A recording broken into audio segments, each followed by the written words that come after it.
Tout le monde se moquait de la pauvre femme de ménage, jusqu'à ce que le père milliardaire la demande en mariage. La journée venait à peine de commencer, et Camille était déjà là, penchée sur le sol en marbre du couloir principal du lycée Saint-Georges. Ses mouvements étaient méthodiques, presque automatiques, comme si son corps accomplissait la tâche sans avoir besoin de son esprit. L'uniforme gris, 2 tailles au-dessus de son corps mince, la rendait encore plus effacée contre les murs clairs. À 23 ans, Camille semblait porter le poids de quelqu'un de bien plus âgé. Ses yeux, toujours baissés, évitèrent le contact. Son visage, qui aurait pu être joli, restait caché par des mèches de cheveux bruns qui tombaient comme des rideaux. Même quand quelqu'un s'approchait, elle ne levait pas le regard. Elle avait appris qu'il valait mieux ne pas voir, ni être vue. Attention au saut.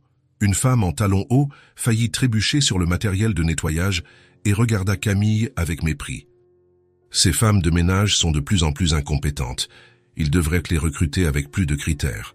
La femme n'attendit même pas de réponse. Pour elle, Camille faisait simplement partie du mobilier, un objet sans voix ni sentiment. Camille déglutit et rapprocha le seau, se faisant encore plus petite.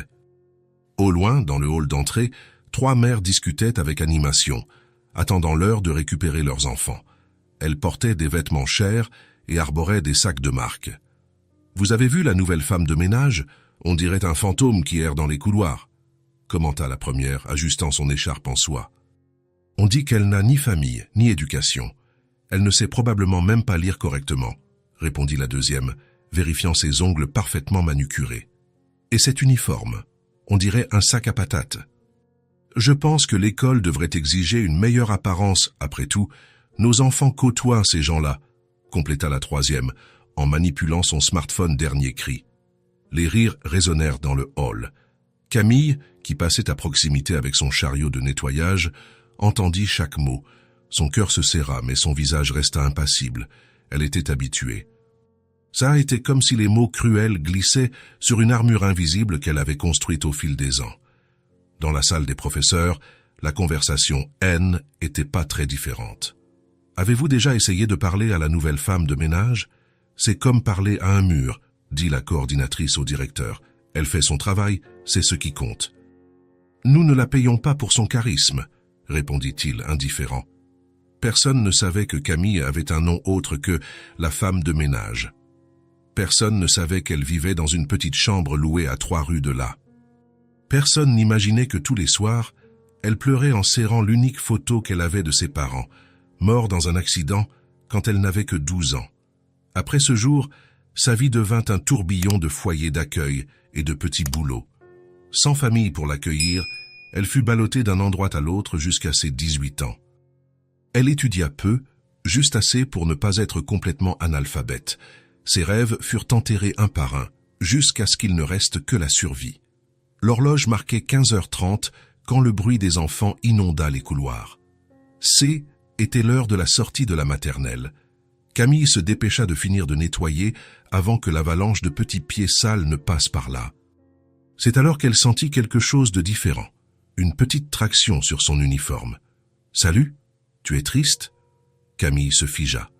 Elle baissa les yeux et rencontra 2 grands yeux bleus qui la fixaient avec curiosité. Une petite fille blonde, avec des boucles dorées et une robe rose, lui souriait. C'était la première fois en des semaines que quelqu'un regardait vraiment son visage. Non, je suis juste en train de travailler, répondit Camille, la voix rauque à force de être si peu utilisée. Je m'appelle Louise, j'ai 5 ans, et toi ? Avant qu'elle ne puisse répondre, Camille entendit une voix masculine appeler « Louise, où t'es-tu encore fourrée, ma princesse ?» Un homme grand, en costume bien coupé et à l'expression inquiète, apparut dans le couloir. Auguste Rivière, propriétaire de l'une des plus grandes entreprises de technologie de Paris et père célibataire, était connu pour son exigence et son perfectionnisme. Tout le monde à l'école le traitait avec une extrême déférence, sauf sa fille qui le faisait fondre d'un simple sourire. « Papa, regarde, j'ai trouvé une dame qui nettoie tout. Elle est magique, elle fait tout briller », s'exclama Louise avec l'innocence des enfants. Auguste jeta un regard rapide à Camille, hocha poliment la tête et prit la main de sa fille. « Viens, Louise, Nous sommes en retard pour ton cours de danse classique. »« Au revoir, madame. Demain, je t'apporterai un dessin » cria Louise, tandis qu'on l'emmenait. Camille resta immobile, avec une étrange sensation dans la poitrine. Quelqu'un l'avait vue, pas comme un objet, pas comme la femme de ménage, mais comme une personne. Le lendemain, à sa grande surprise, Louise tint sa promesse. Elle échappa de sa maîtresse pendant la récréation et courut vers Camille, qui nettoyait les fenêtres du couloir. « Regarde ce que j'ai fait !» La petite fille tendit un papier coloré où l'on voyait ce qui semblait être une femme en robe, pas en uniforme, avec un grand sourire sur le visage. « C'est toi, mais heureuse !» Camille prit le dessin avec des mains tremblantes. Elle ne put retenir un sourire, le premier depuis longtemps. « C'est magnifique, Louise. Merci. Comment tu t'appelles ? Je veux l'écrire sur mon prochain dessin. »« Camille. »« Camille !» répéta la petite fille, épelant le nom comme si C était un trésor. « C'est un joli nom. » Ça et les jours suivants, Louise trouvait toujours un moyen de échapper pour parler à Camille. Elle apportait des dessins, racontait des histoires de l'école, posait des questions sur le travail de nettoyage. Pour la petite fille, cette femme silencieuse et douce était fascinante, quelqu'un qui l'écoutait vraiment sans se presser. Camille commença à attendre ces moments avec impatience. Pour la première fois depuis des années, elle se sentait vue, importante pour quelqu'un.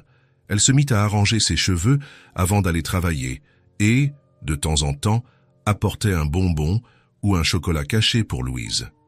Auguste, toujours occupé par des appels et des réunions, remarquait à peine ces interactions. Jusqu'au jour où il arriva plus tôt pour chercher sa fille et la trouva assise dans le couloir, discutant avec animation avec la femme de ménage. Et alors le prince a découvert que la princesse était magique, racontait Louise en gesticulant avec enthousiasme. « Et qu'est-ce qu'il a fait ?» demandait Camille, totalement absorbée par l'histoire inventée par la petite. « Il l'a épousée, bien sûr, parce qu'il a vu qu'elle était spéciale, même quand personne d'autre ne le voyait. » Auguste observa la scène de loin, surpris de voir sa fille si à l'aise avec une employée qu'il avait à peine remarquée auparavant.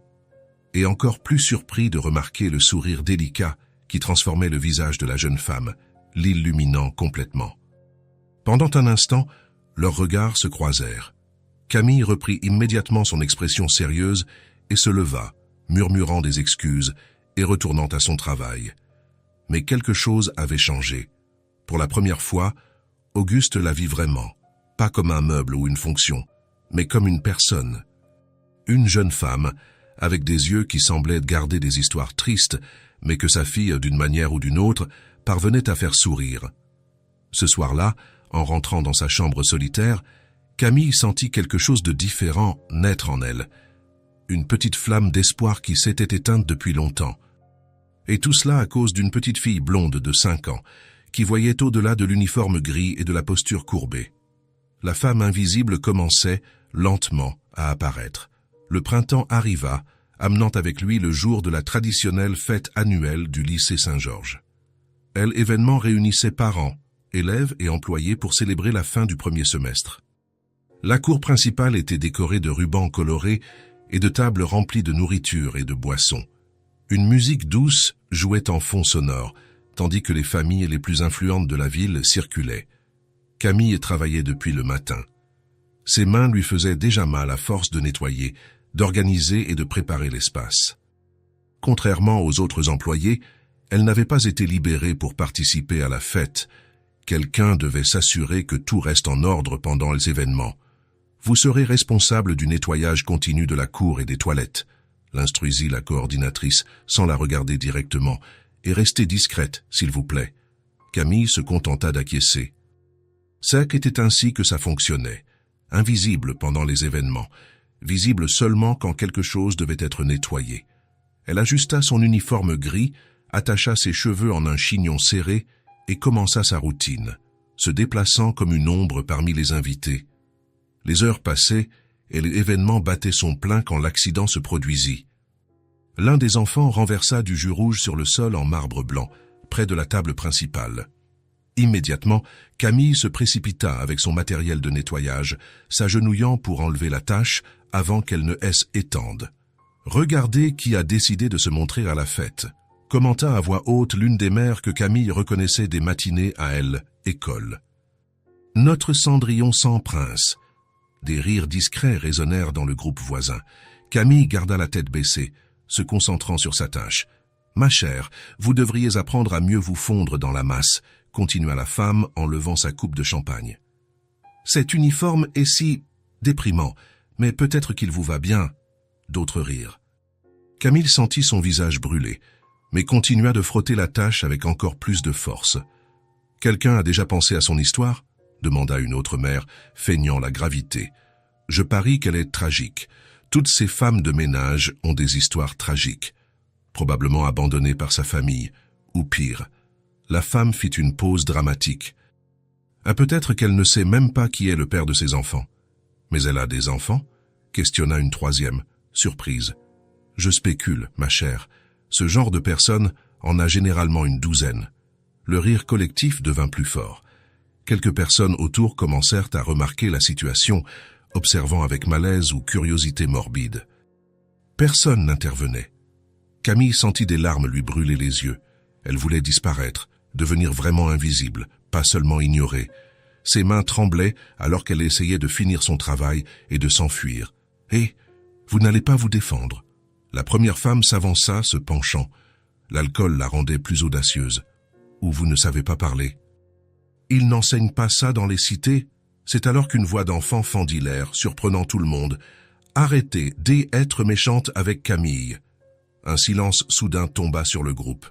Louise, avec sa robe bleu clair qui faisait ressortir ses yeux, courut vers Camille et se jeta dans ses bras, la serrant fort. « Camille est mon amie. Elle est gentille et cool et elle me raconte des histoires. » La voix de la petite fille était étranglée par les sanglots qui commençaient. « Vous êtes méchante comme les sorcières dans les histoires. » Les femmes restèrent pétrifiées. Tous les regards convergèrent vers la scène insolite. La fille d'Auguste Rivière, héritière d'une fortune, défendant passionnément une simple femme de ménage. « Louise, ma chérie, reviens ici », appela l'une des femmes, embarrassée. « Tu ne devrais pas te mélanger avec... »« Non !»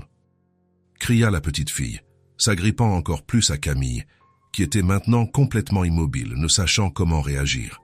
« Camille est mon amie, et vous lui avez fait du mal. » De grosses larmes coulaient sur le visage de l'enfant. Camille, oubliant un instant où elle était, serra doucement Louise dans ses bras, essayant de la calmer. « Tout va bien, ma petite, » murmura-t-elle. « Ne pleure pas pour moi. »« Mais elles ont été méchantes avec toi, » sanglota Louise. « Et papa dit que les gens méchants méritent d'être punis. » C'est à ce moment que la foule écarta, laissant passer Auguste Rivière. Grand, imposant dans son costume sombre, il avait le front plissé et une expression que peu avaient déjà vue. Ses yeux passèrent rapidement de sa fille en pleurs à Camille agenouillée, puis au groupe de femmes maintenant silencieuses. « Que se passe-t-il ici ?» Sa voix était calme, mais chargée d'autorité. « Papa !» Louise courut vers son père, montrant les femmes du doigt. Elles sont méchantes avec Camille. Elles ont dit des choses horribles et se sont moquées d'elle. Ce n'est pas juste, n'est-ce pas? Auguste regarda sa fille, puis Camille, qui se relevait maintenant, essayant de paraître composée malgré ses mains tremblantes et ses yeux humides. « Monsieur Rivière, » commença l'une des femmes, avec un sourire forcé. « Votre fille est confuse.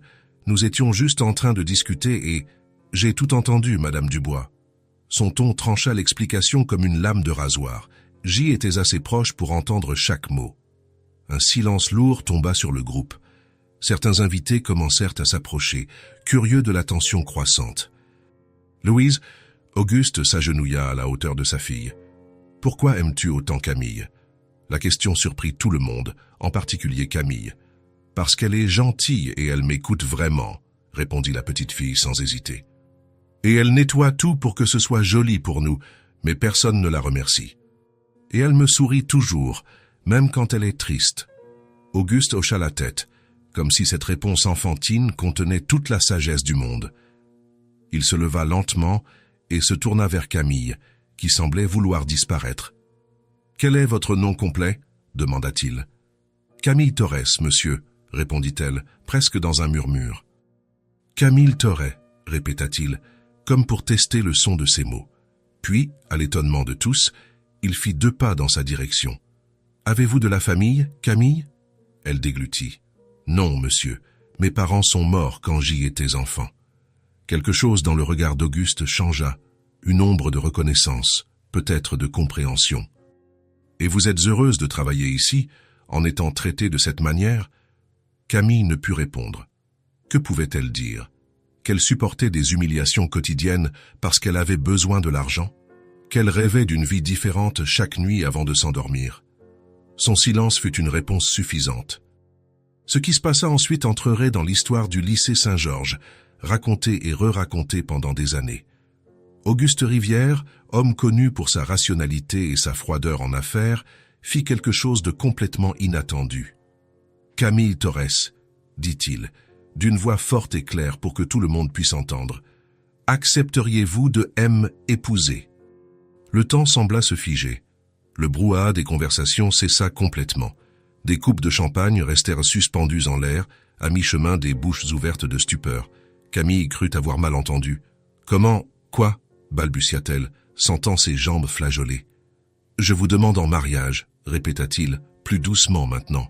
« Personne ne devrait être traité comme vous l'avez été aujourd'hui, et ma fille, à seulement 5 ans, a vu en vous quelque chose que tous ces adultes éduqués n'ont pas réussi à voir. » Louise, ne comprenant que partiellement ce qui se passait, sautait de joie. « Dis oui, Camille, comme ça tu viendras vivre avec nous et tu ne seras plus jamais triste. » Le visage de Camille était un mélange de confusion, d'incrédulité et de quelque chose qui ressemblait à de l'espoir.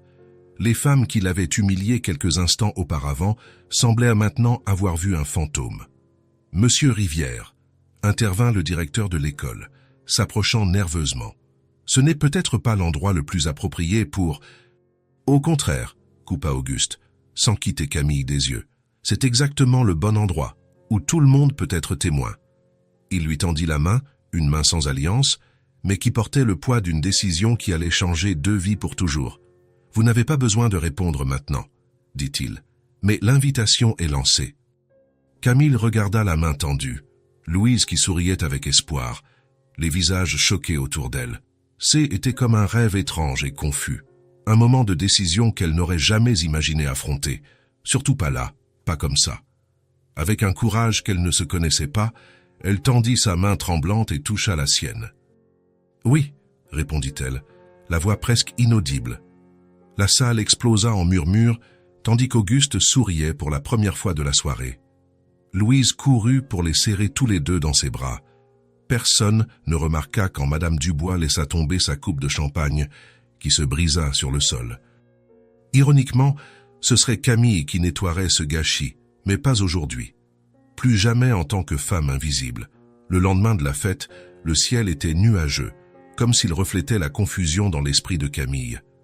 Elle se réveilla tôt, par habitude, et fixa le plafond écaillé de sa petite chambre louée. Les événements de la veille semblaient être un rêve lointain, une histoire inventée. Était-ce vraiment arrivé? L'homme le plus riche de la ville l'avait-il vraiment demandé en mariage devant tout le monde? La sonnerie stridente de son téléphone interrompit ses pensées. Un numéro inconnu. « Allô ?» répondit-elle d'une voix hésitante. « Mademoiselle Torres ?»« C'est Thomas, l'assistant personnel de Monsieur Rivière. Je vous appelle pour vous informer que Monsieur Rivière passera vous chercher dans 30 minutes. Il vous demande de préparer vos effets personnels. » Camille sentit son cœur s'accélérer. « Il va me chercher? Aujourd'hui? » ?»« Oui, mademoiselle, exactement dans 30 minutes. Avez-vous des questions ?» Elle voulait poser 1000 questions, mais se contenta de murmurer un non et raccrocha. Elle regarda autour d'elle la modeste chambre qui avait été son foyer ces dernières années. Elle n'avait pas grand-chose à emporter. Une petite valise suffirait pour tous ses vêtements, la photo de ses parents et les quelques livres qu'elle avait réussi à accumuler. 30 minutes plus tard, elle entendit le doux klaxon d'une voiture et jeta un œil par la fenêtre. Une automobile noire, élégante et discrète, attendait sur le trottoir. Auguste Rivière descendit du siège conducteur. Pas de chauffeur privé aujourd'hui, il était venu la chercher lui-même. Camille prit une profonde inspiration, attrapa sa valise et descendit.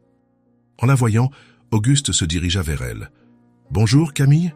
la salua-t-il, formel mais gentil. « Vous êtes prête ?» Elle hocha la tête, incapable d'articuler une réponse cohérente.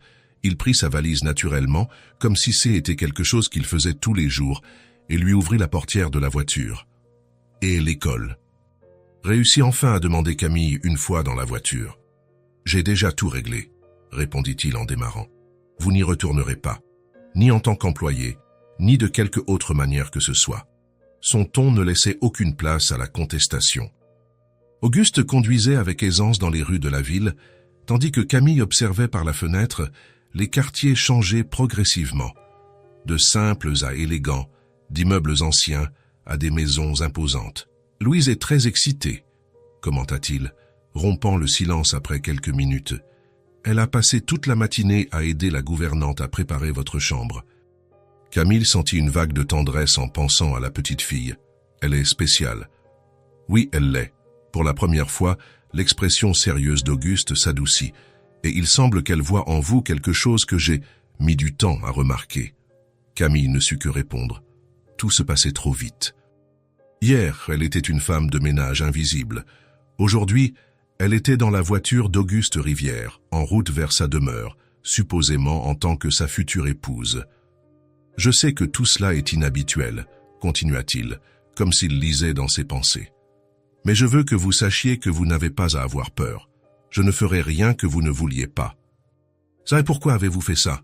La question lui échappa avant qu'elle ne puisse la retenir. « Pourquoi me demander en mariage devant tout le monde ?» Auguste ralentit, pensif. « C'est était une impulsion, je l'admets.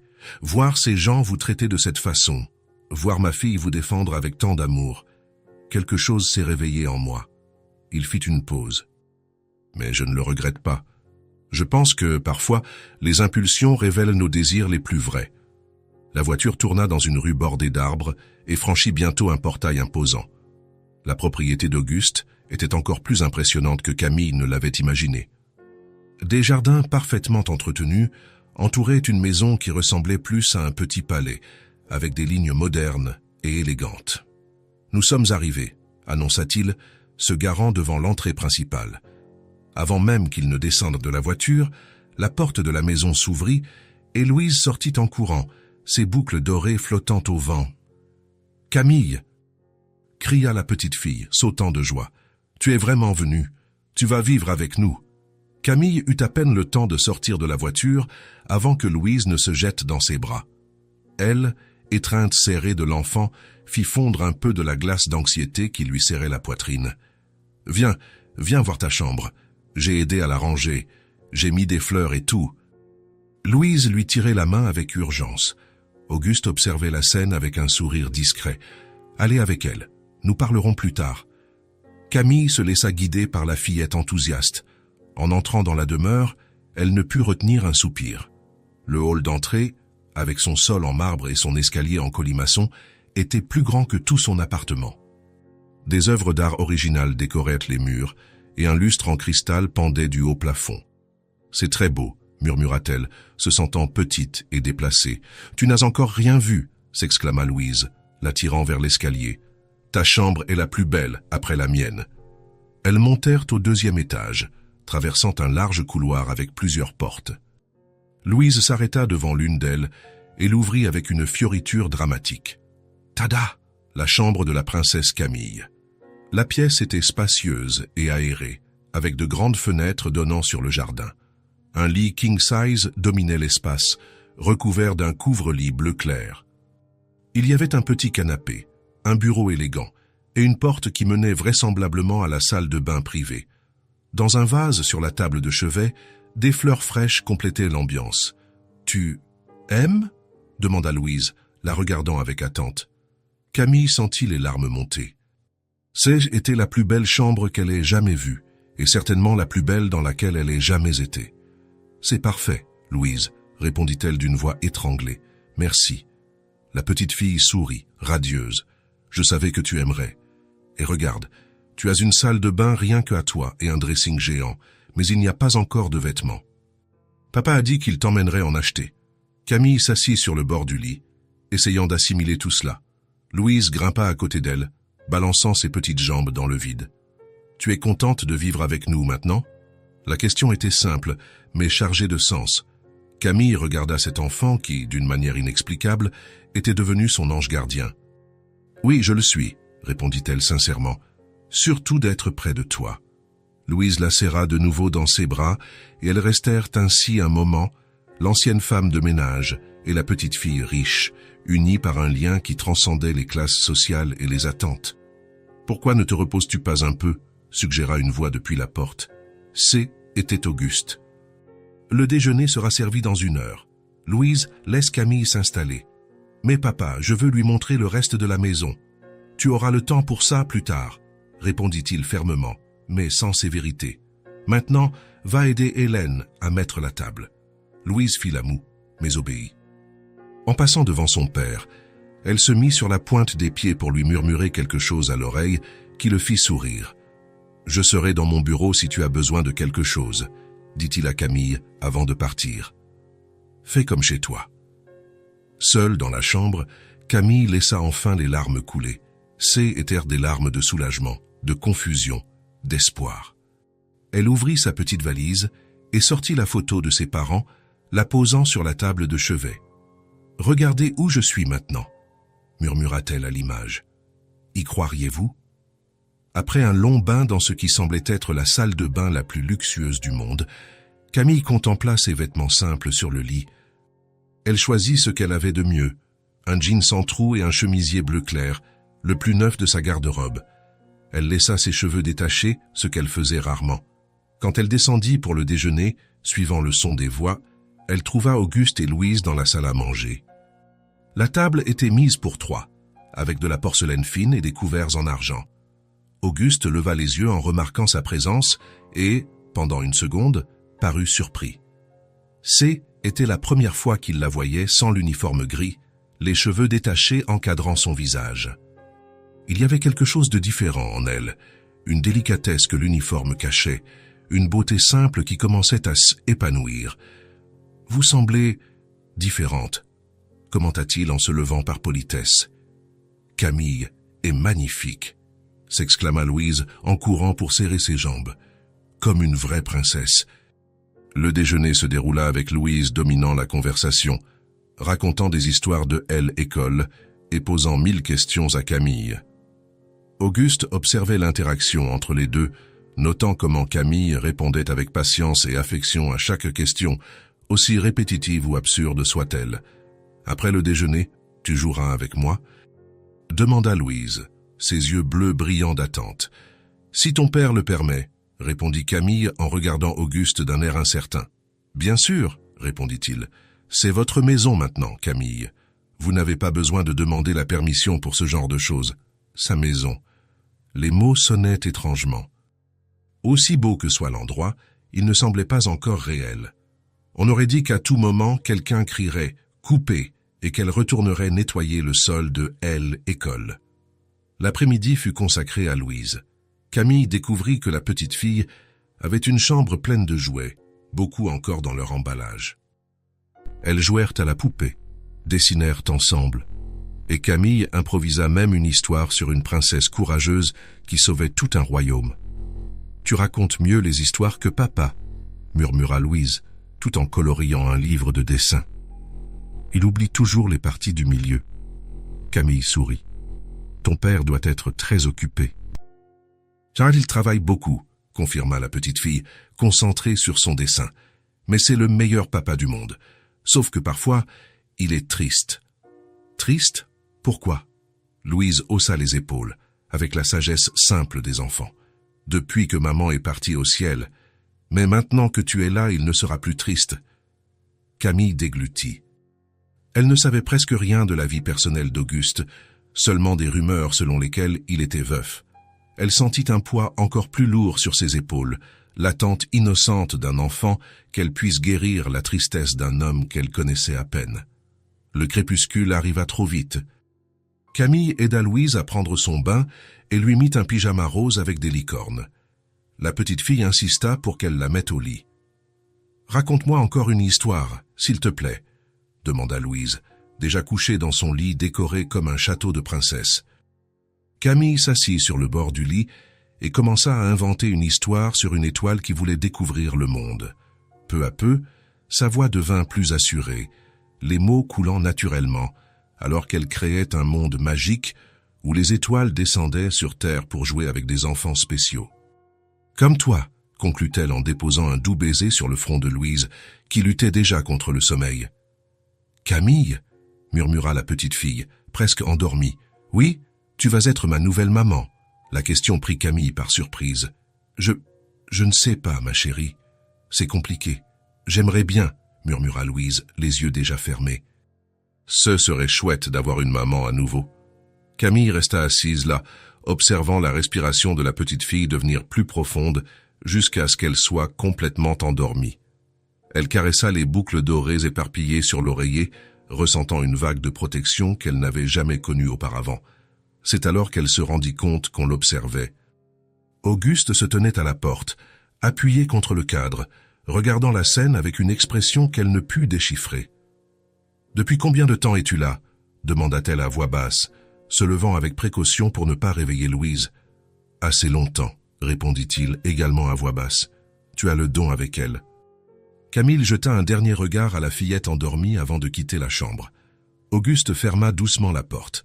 « Louise ne laisse personne la coucher, à part moi, » commenta-t-il, alors qu'ils marchèrent dans le couloir. « Même pas la nounou qui était avec nous depuis sa naissance. C'est une enfant spéciale. Oui, c'est vrai. » Auguste s'arrêta, se tournant pour lui faire face. Sous la douce lumière des lampes du couloir, son visage paraissait moins sévère. « Merci pour aujourd'hui. C'est la première fois depuis longtemps que je la vois si heureuse. » Camille sentit son visage s'empourprer. « Je n'ai rien fait de spécial, j'ai juste joué avec elle. Pour Louise, c'est tout. » Il hésita, comme s'il choisissait ses mots. « Et pour moi aussi. Vous voir toutes les deux ensemble aujourd'hui, j'ai réalisé que j'avais pris la bonne décision hier soir. » Ils se regardèrent un instant, un silence chargé de possibilités flottant entre eux. Pour la première fois, Camille ne se sentit pas intimidée par son regard. Elle vit là non pas le puissant homme d'affaires ou l'homme riche, mais juste un père qui aimait sa fille et cherchait un peu de lumière dans une vie qui, d'une certaine manière, avait aussi ses ombres. « Bonne nuit, Auguste », dit-elle, utilisant son prénom pour la première fois. Un léger sourire effleura ses lèvres. « Bonne nuit, Camille. » Elle retourna dans sa chambre, se sentant étrangement légère malgré toutes les incertitudes. La journée avait été remplie de première fois sans uniforme, première fois à jouer librement avec Louise, première fois à être traitée comme une égale dans cette maison. En fermant la porte de sa chambre, Camille sut que quelque chose était en train de changer, non seulement autour d'elle, mais en elle. La femme invisible prenait peu à peu des couleurs et une voix, et peut-être, juste peut-être, un endroit qu'elle pourrait appeler son foyer. Une semaine s'était écoulée depuis l'arrivée de Camille dans la demeure des Rivières. Peu à peu, elle commençait à s'habituer aux larges couloirs et aux meubles coûteux, mais quelque chose la dérangeait encore. Malgré toute la beauté et le luxe, il manquait de chaleur à cet endroit. Était comme si la maison, si imposante de l'extérieur, était vide à l'intérieur. Un matin ensoleillé, alors qu'elle prenait son petit déjeuner avec Louise, la petite fille commenta entre deux cuillerées de céréales. « Ces céréales, c'est ennuyeux, c'est toujours la même chose. » Camille observa le petit déjeuner servi par Hélène, la gouvernante. Céréales importées, toast avec de la confiture française, jus d'orange dans des verres en cristal. Tout était parfait, mais sans âme. « Qu'est-ce que tu aimerais manger ?» demanda Camille. Louise haussa les épaules, balançant ses petites jambes sur la chaise haute. « Je ne sais pas, quelque chose de différent. » Quand Auguste descendit, déjà habillé pour le travail, Camille remarqua qu'il se contentait de boire un café rapidement, sans vraiment rien savourer. « Vous mangez toujours comme ça ?» demanda-t-elle, pendant que Louise coloriait un dessin. « Comment ça ?» Auguste leva les yeux, surpris par la question. « Comme ça, sans envie. La nourriture est faite pour donner du plaisir, pas seulement pour rester en vie. » Il sourit légèrement.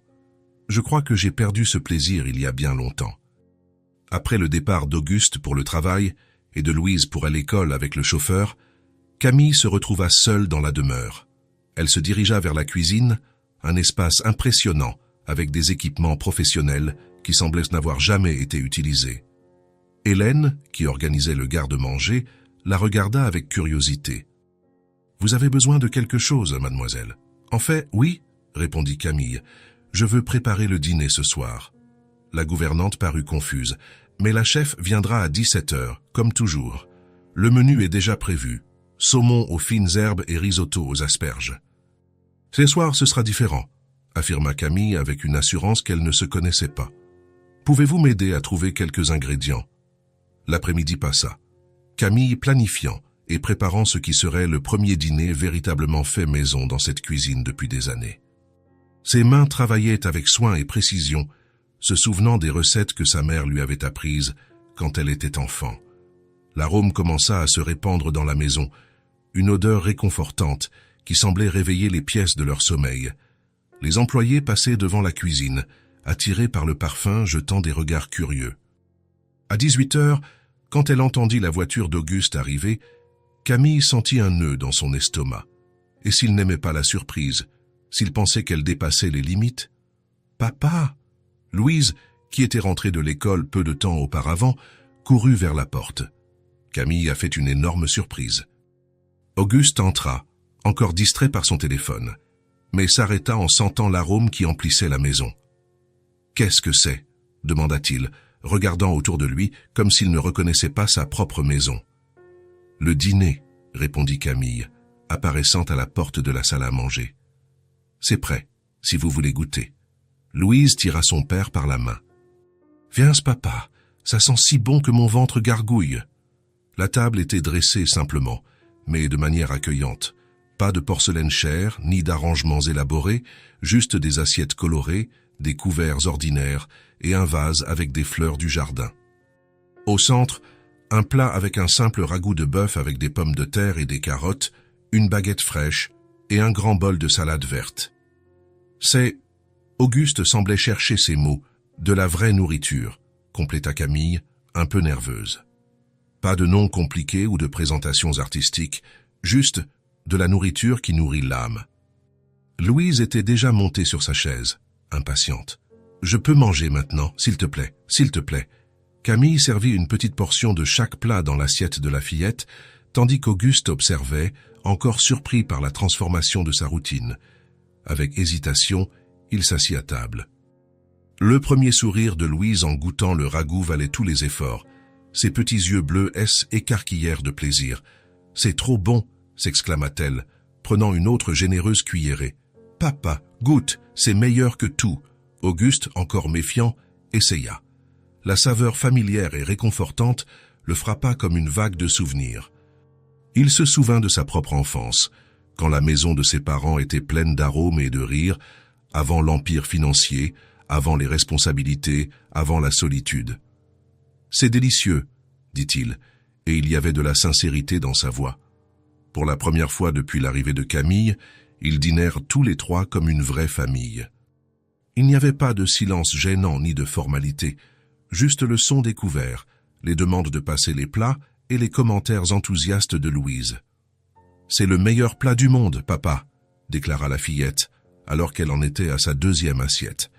Son petit visage était rouge de satisfaction, une tache de sauce sur le menton. « Camille cuisine mieux que tout le monde. » Auguste regarda sa fille, si heureuse et détendue, puis Camille, qui observait la scène avec un sourire serein. Quelque chose en lui bougea, une émotion presque oubliée, une chaleur qu'il n'avait pas ressentie depuis des années.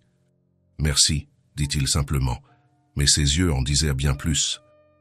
Après le dîner, défiant toutes les règles de la maison, ils restèrent à table. Louise raconta sa journée à elle école, Auguste parla d'un projet amusant au travail, et Camille partagea des histoires de son enfance.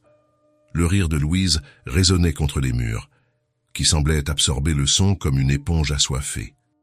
La demeure, qui avait toujours semblé trop grande, trop froide, commençait à rétrécir, à se réchauffer, à prendre vie.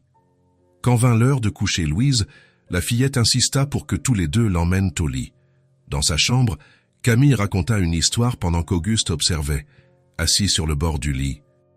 L'intimité de ce moment, tous les trois ensemble dans la chambre éclairée seulement par la veilleuse, créa une bulle de chaleur qui semblait les protéger du monde extérieur. « J'aime quand on est tous ensemble », murmura Louise, presque endormie. C'est comme ça que ça devrait toujours être. Une fois la fillette endormie, Camille et Auguste sortirent silencieusement de la chambre. Dans le couloir, il s'arrêta et la regarda comme s'il la voyait pour la première fois. « Vous avez transformé ma maison aujourd'hui, » dit-il, la voix basse et intense. « J'ai juste fait le dîner, » répondit-elle modestement. « Non, vous avez fait bien plus. » Auguste regarda autour de lui, vers les murs qui semblaient maintenant moins froids, moins distants. Toutes ces années, j'ai rempli cette demeure de choses chères en pensant que cela en ferait un foyer. Mais il manquait ça. L'odeur de la cuisine maison, les conversations à table, les rires, et... Camille sourit, se sentant vraiment utile pour la première fois depuis longtemps.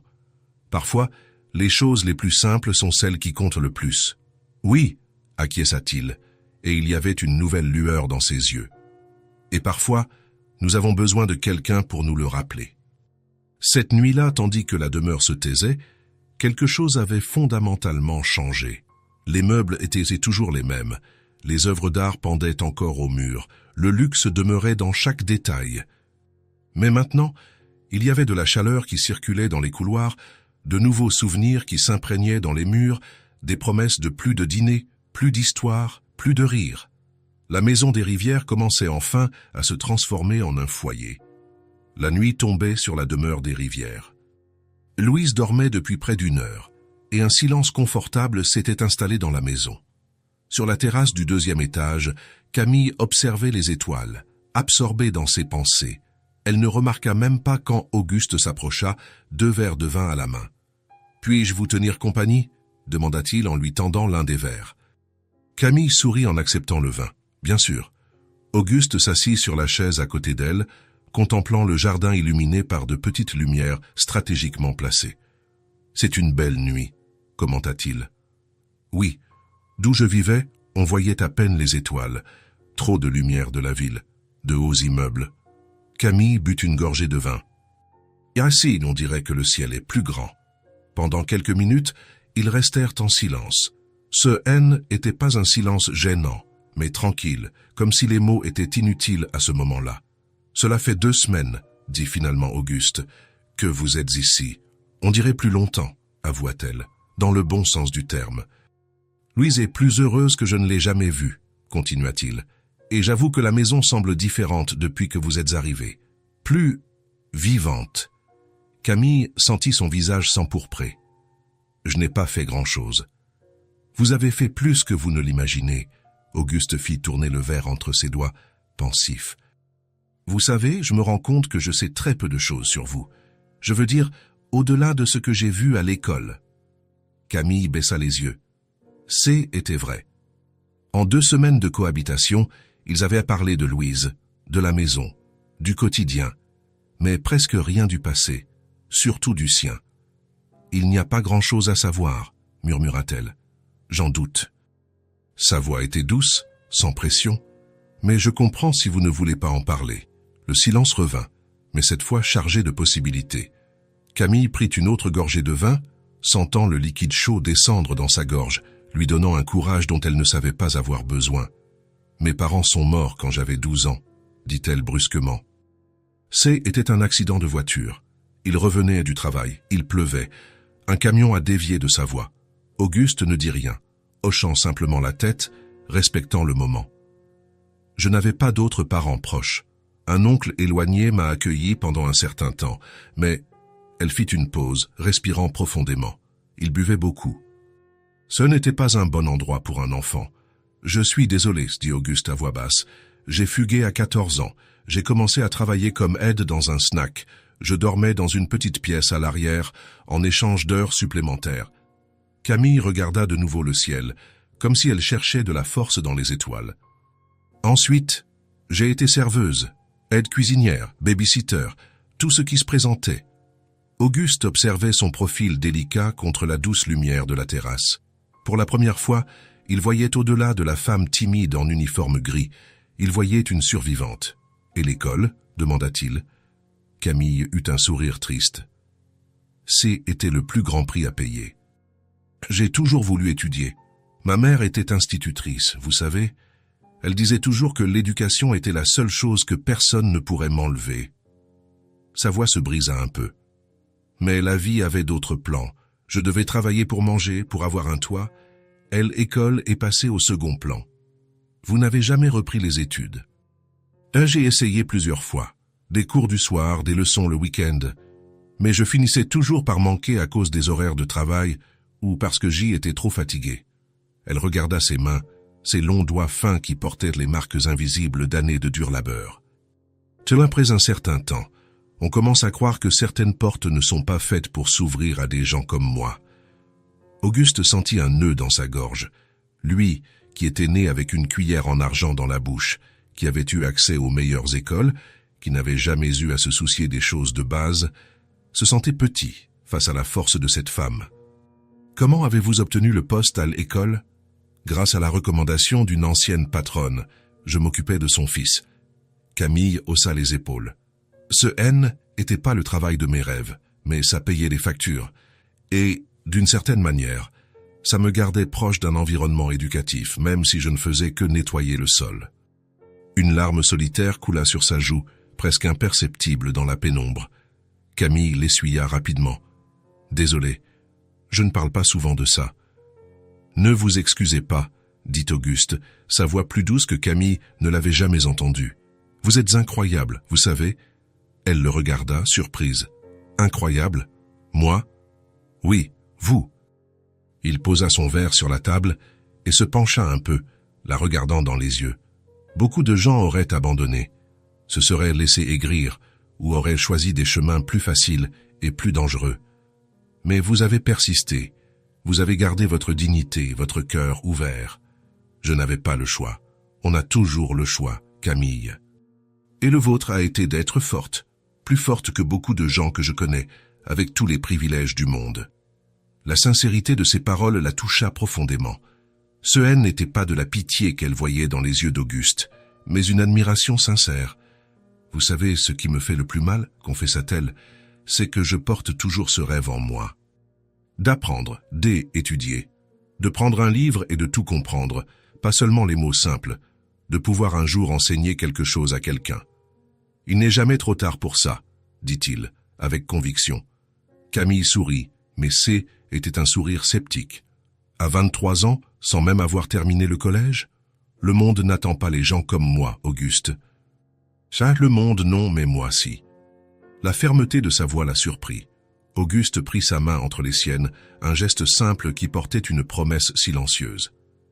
Camille, tout le monde mérite une seconde chance. Vous en avez donné une à ma maison, à ma fille, à moi. Laissez-moi vous rendre la pareille. Comment? Tout en son temps. Il sourit, serrant doucement sa main avant de la lâcher.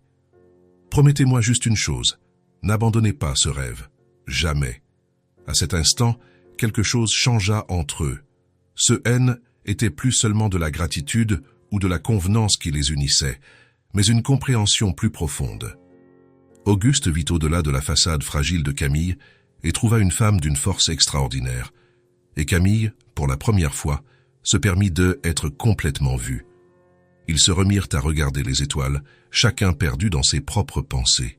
Mais maintenant, un nouveau fil d'espoir connectait leur destin, plus fort que n'importe quel contrat ou arrangement social. « Ça merci de m'avoir écouté », dit finalement Camille. « Je n'avais pas parlé de ça depuis longtemps. »« Merci de m'avoir fait confiance », répondit-il.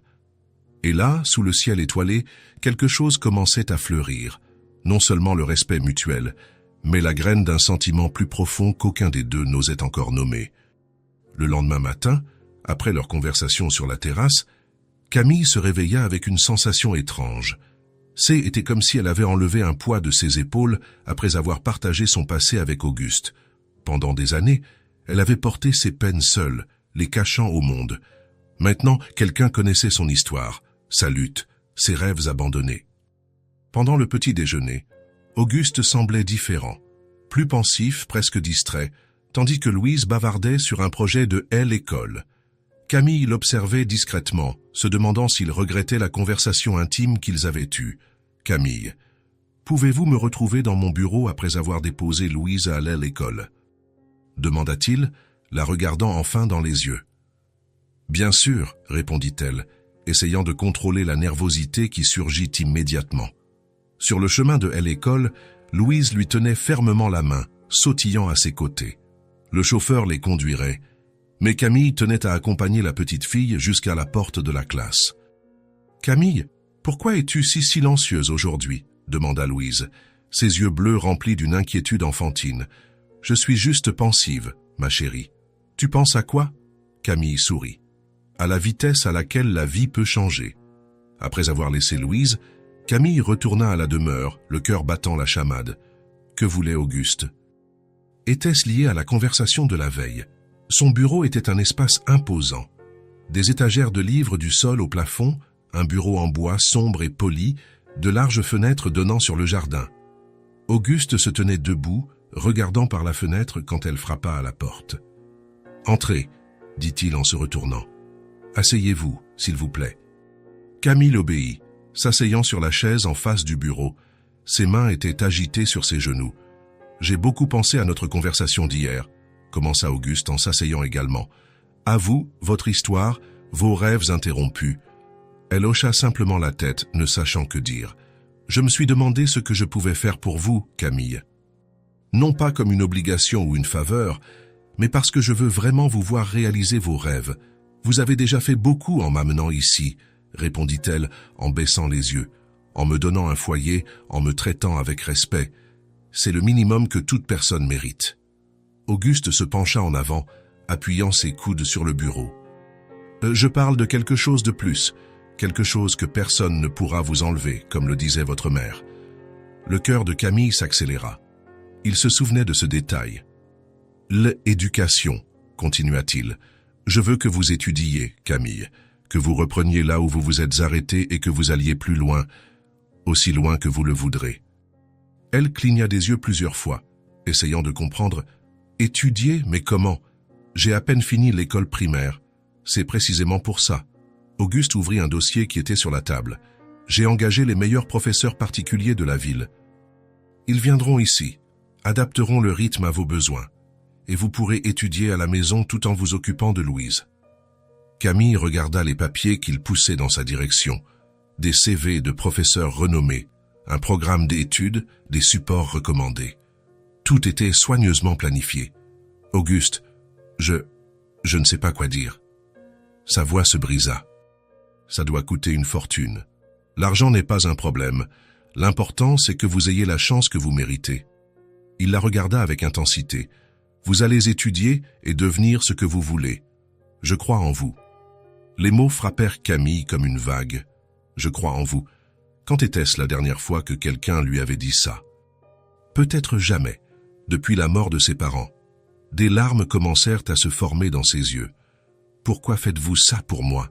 demanda-t-elle, la voix presque un murmure. Auguste hésita un instant, comme s'il cherchait lui-même la réponse.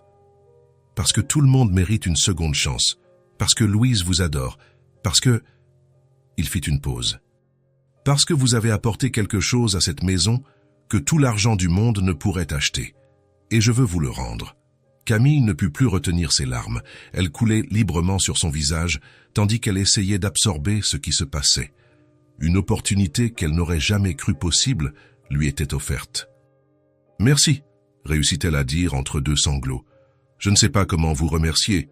Remerciez-moi en étudiant, en réalisant vos rêves. » Auguste se leva et fit le tour du bureau, s'arrêtant à côté d'elle. Il lui tendit un mouchoir. « Les professeurs commencent la semaine prochaine. D'ici là, j'ai préparé quelques livres pour que vous puissiez vous familiariser. » Il désigna une petite pile de livres sur la table d'appoint, des œuvres classiques adaptées, des livres d'histoire avec de nombreuses illustrations, une grammaire de base, un atlas coloré. « C'est pour commencer doucement, » expliqua-t-il. « Rien de trop compliqué pour l'instant. » Camille prit l'un des livres, passant ses doigts sur la couverture comme si C était un trésor. Pour elle, ça l'était. « Je vais faire de mon mieux », promit-elle en essuyant ses larmes. « Je ne gâcherai pas cette chance. » Quand Louise rentra de l'école cet après-midi-là, Camille et Auguste l'attendaient dans le salon. La petite fille remarqua immédiatement que quelque chose avait changé. Les yeux de Camille brillaient d'une manière différente, et son père souriait plus que d'habitude. « Qu'est-ce qui s'est passé ?» demanda Louise. laissant tomber son sac à dos par terre. « Vous avez l'air d'avoir fait une bêtise. » Auguste rit. « Nous avons une nouvelle à t'annoncer, ma princesse. »« Qu'est-ce que c'est? Qu'est-ce que c'est ?» La fillette sauta sur le canapé, impatiente. « Camille va commencer à étudier, » annonça-t-il. « Des professeurs viendront à la maison pour lui apprendre, et elle va apprendre beaucoup de nouvelles choses. » Les petits yeux de Louise s'écarquillèrent. « Comme à l'école, avec des devoirs et tout ?»« Oui, avec des devoirs et tout, » confirma Camille en souriant. Louise resta silencieuse une seconde, traitant l'information. Puis, son visage s'illumina d'un immense sourire. « Je veux aussi. Je peux étudier avec Camille, papa ? S'il te plaît, s'il te plaît. » Auguste regarda Camille, qui semblait aussi surprise que lui par la réaction de la fillette. « Eh bien, les études de Camille seront différentes des tiennes, ma chérie, plus avancées sur certaines choses. »« Mais je peux rester à côté, » insista Louise. « Je peux dessiner pendant qu'elle étudie ou faire mes devoirs de l'école, s'il te plaît. » La détermination de la petite fille était touchante. Camille s'agenouilla devant elle. « Si ton père le permet, j'adorerais t'avoir à mes côtés pendant que j'y étudie, » dit-elle. « Nous pourrions apprendre ensemble, chacune à sa manière. » Auguste hocha la tête, cédant à l'enthousiasme des deux. « D'accord, à condition que tu ne déranges pas les cours de Camille, Louise. »« Je promets d'être sage. » La fillette sauta au cou de Camille, la serrant fort. « Ça va être tellement génial. On va être les meilleurs élèves du monde. » Ce soir-là, en couchant Louise, Camille remarqua que la petite fille était particulièrement agitée. « Qu'y a-t-il, ma petite? Tu n'as pas sommeil? »« Je pense à nous en train d'étudier ensemble, » répondit Louise, serrant son lapin en peluche. « Ce sera comme avoir une grande sœur. » Camille sentit sa poitrine se serrer. « Une sœur? Oui. Ou... » Louise hésita, se mordant la lèvre. « Ou peut-être comme avoir une maman? Ça te dérange si je pense comme ça ?» La question prit Camille au dépourvu. Elle regarda cet enfant qui, en si peu de temps, avait complètement conquis son cœur. « Ça ne me dérange pas du tout, » répondit-elle en caressant ses boucles dorées. « C'est un honneur que tu penses à moi de cette façon. » Les jours suivants passèrent dans un tourbillon de préparatifs. L'une des chambres d'amis fut transformée en salle d'études, avec un grand bureau, des étagères, un petit tableau blanc au mur. Auguste sélectionna personnellement chaque élément, pensant au confort et aux besoins de Camille. Le lundi arriva. Camille se réveilla avant l'aube, trop nerveuse pour continuer à dormir. Elle choisit avec soin sa tenue, un simple jean et un chemisier bleu clair qu'Auguste lui avait offert.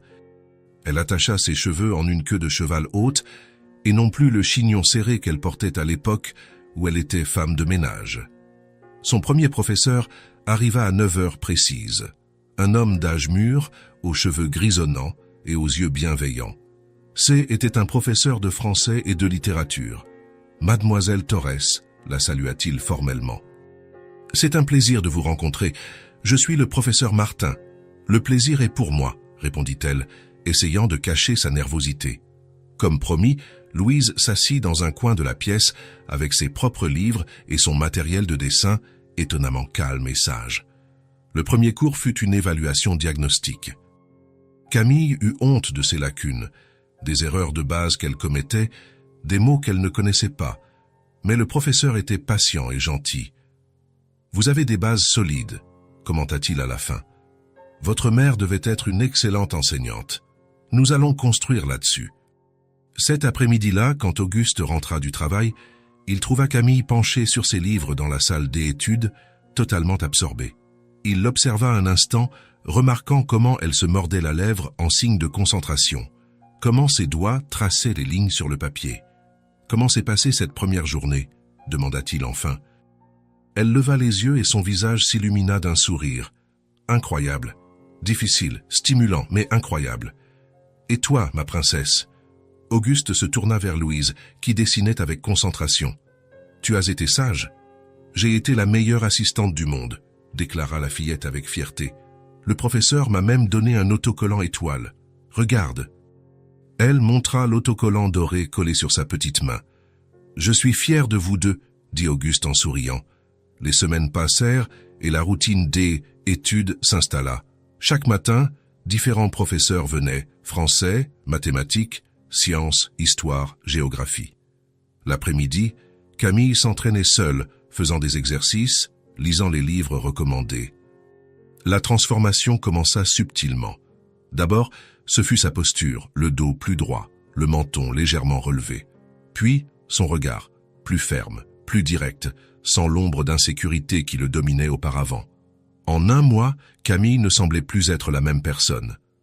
Ce n'était pas seulement les connaissances qu'elle absorbait avidement, mais la confiance qui grandissait en elle. Elle commença à laisser ses cheveux détacher plus souvent, laissant les mèches brunes encadrer son visage. Ses vêtements, bien que toujours simples, devinrent plus féminins. Des chemisiers colorés, des jupes légères, des robes décontractées. Auguste remarquait chaque changement, chaque détail. Il voyait comment Camille regardait maintenant les gens droit dans les yeux quand elle parlait, comment sa voix avait gagné en fermeté, comment son visage s'illuminait quand elle discutait de quelque chose qu'elle avait appris. Un soir, pendant le dîner, elle s'enthousiasma en expliquant à Louise les étoiles et les constellations qu'elle avait étudiées ce jour-là. Et savais-tu que certaines étoiles que nous voyons dans le ciel n'existent même plus? Leur lumière met tellement de temps à nous parvenir que, lorsque nous la voyons, l'étoile peut être morte depuis longtemps. Louise écoutait, fascinée, posant des questions auxquelles Camille répondait avec patience et enthousiasme.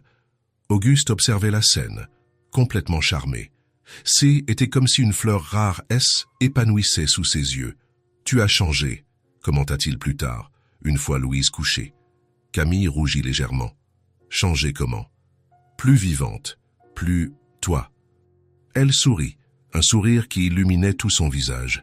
« C'est comme ça que je me sens, comme si je me trouvais enfin. » Le lendemain, alors que Camille étudiait dans la bibliothèque, Louise s'approcha avec un dessin à la main. « J'ai fait ça pour toi, » dit timidement la fillette. Camille prit le papier et sentit un nœud dans sa gorge. Le dessin montrait 3 personnages se tenant la main. Un homme grand en costume, clairement Auguste, une petite fille blonde en robe rose, Louise, et une femme aux cheveux détachés et au grand sourire, elle-même. Au-dessus des personnages, en lettres colorées et inégales, était écrit « Ma famille ». « C'est magnifique, Louise », murmura Camille, sentant les larmes lui monter aux yeux. « C'est nous 3, expliqua la fillette, sans nécessité. « Parce que maintenant, on est une famille, n'est-ce pas ?» Camille serra l'enfant fort dans ses bras, incapable de répondre avec des mots. À ce moment-là, elle réalisa tout ce qu'elle avait gagné ces dernières semaines. Non seulement des connaissances, non seulement de la confiance, mais un sentiment d'appartenance qu'elle n'avait jamais connu depuis la mort de ses parents. Plus tard, elle accrocha le dessin au mur de sa chambre. En regardant les 3 personnages se tenant la main, elle ne put s'empêcher de sourire. D'une manière ou d'une autre, cette petite fille de 5 ans avait compris quelque chose de profond que les adultes oublient souvent, que la famille, ce n'est pas seulement le sang ou le nom, mais la connexion, le soin, l'amour. Cette nuit-là, Auguste retrouva Camille sur la terrasse, regardant les étoiles. Il s'arrêta à côté d'elle, en silence, admirant son profil contre le ciel nocturne. Ce N était plus la femme effrayée et courbée qu'il avait trouvée en train de nettoyer les couloirs de l'école. C était une femme qui grandissait, qui s'épanouissait, qui osait rêver. « Merci, dit-elle, sans quitter le ciel des yeux, de croire en moi. Je croirai toujours en toi, répondit-il simplement. Et sous les mêmes étoiles que Camille connaissait maintenant par leur nom, quelque chose de nouveau et de délicat grandissait entre eux, quelque chose qu'aucun des 2 N était encore prêt à nommer, mais que tous 2 commençaient à ressentir avec de plus en plus d'intensité. 3 mois s'étaient écoulés depuis que Camille avait commencé ses études. Les progrès qu'elle avait faits surprenaient même les professeurs les plus expérimentés. Sa soif de connaissance, alliée à un dévouement sans faille, produisait des résultats impressionnants. Elle lisait désormais avec aisance, maîtrisait les opérations mathématiques de base et absorbait facilement les informations d'histoire et de géographie. Un jeudi, après le cours de sciences, Auguste frappa à la porte de la salle d'études. Camille leva les yeux de ses livres, souriant en le voyant. « Puis-je interrompre » demanda-t-il. « Bien sûr » répondit Camille, fermant le cahier où elle prenait des notes sur le système solaire. Auguste entra, tenant une boîte plate et rectangulaire dans ses mains. Louise, qui dessinait dans un coin de la pièce, lâcha immédiatement ses crayons et courut vers son père. « Qu'est-ce que c'est, papa ?» Un cadeau. Oui, ma princesse, mais ce n'est pas pour toi cette fois, répondit-il, en ébouriffant affectueusement les boucles dorées de sa fille. Camille regarda, confuse, la boîte qu'Auguste posait sur la table. Pour moi. Car pour célébrer tes progrès incroyables dans tes études, expliqua-t-il. Tous les professeurs sont impressionnés, et moi aussi. Il ne fallait pas, commença Camille, rougissant légèrement. Ouvre-la vite, l'interrompit Louise, sautillant d'impatience. Avec des doigts hésitants, Camille défit le ruban et ouvrit la boîte. Écartant le papier de soie, elle découvrit une robe d'un bleu profond, élégante et sophistiquée. Elle n'avait jamais rien vu d'aussi beau, et encore moins possédé une telle chose. « Auguste, je... » Elle toucha le tissu délicat, sans voix. « Il y a plus, » dit-il, paraissant presque timide. « J'ai réservé une table au ciel de Paris pour ce soir. Pour nous trois. J'ai pensé que nous pourrions célébrer ça comme il se doit. » Les yeux de Camille s'écarquillèrent. Le ciel de Paris était le restaurant le plus élégant de la ville, fréquenté uniquement par l'élite. Elle n'aurait jamais imaginé mettre les pieds dans un tel endroit. « On va dîner dans un château ?» demanda Louise, les yeux brillants. Auguste rit. « Presque, ma princesse.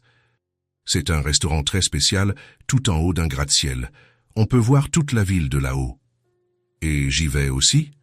L'enthousiasme de Louise était contagieux. « Bien sûr que tu y vas. Nous sommes une famille, tu te souviens ?» Auguste regarda Camille en disant cela, comme s'il cherchait une confirmation.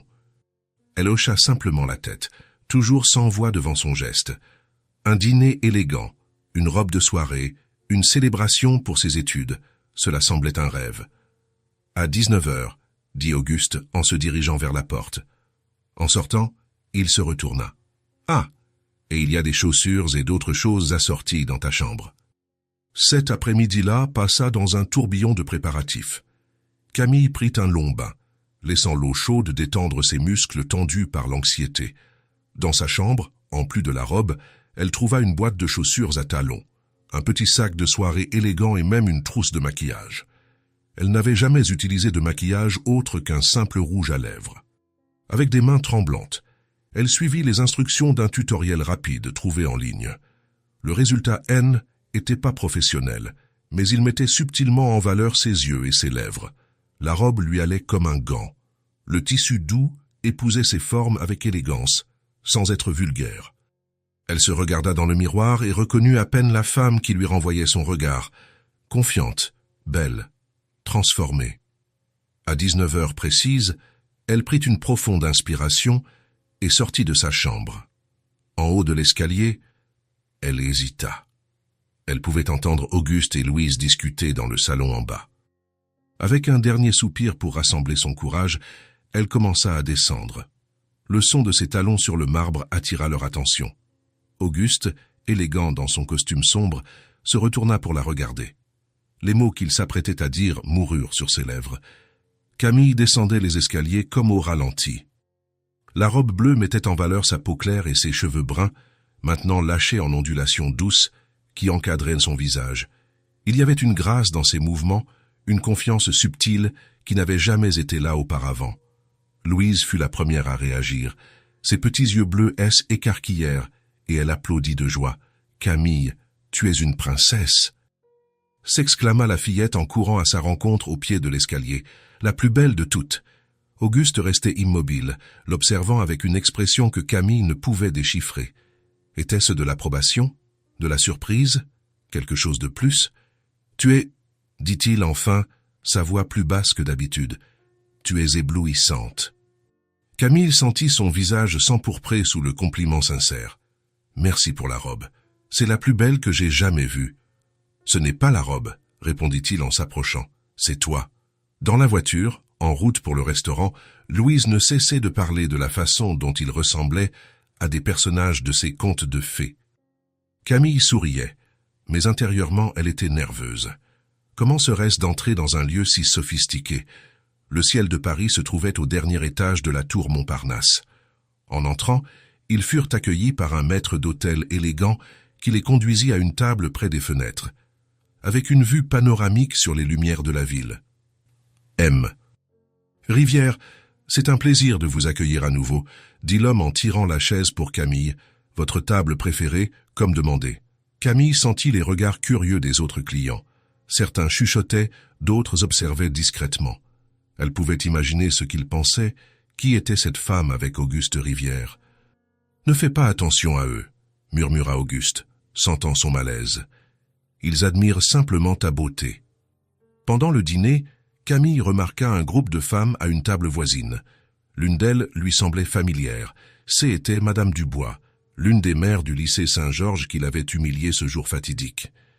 La femme la regardait avec des yeux écarquillés, essayant clairement d'associer cette silhouette élégante à la femme de ménage en uniforme gris.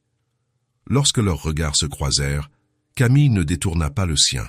Au lieu de cela, elle sourit poliment et reporta son attention sur Louise, qui essayait d'utiliser ses couverts comme une grande dame. « Papa, je peux avoir un dessert ?»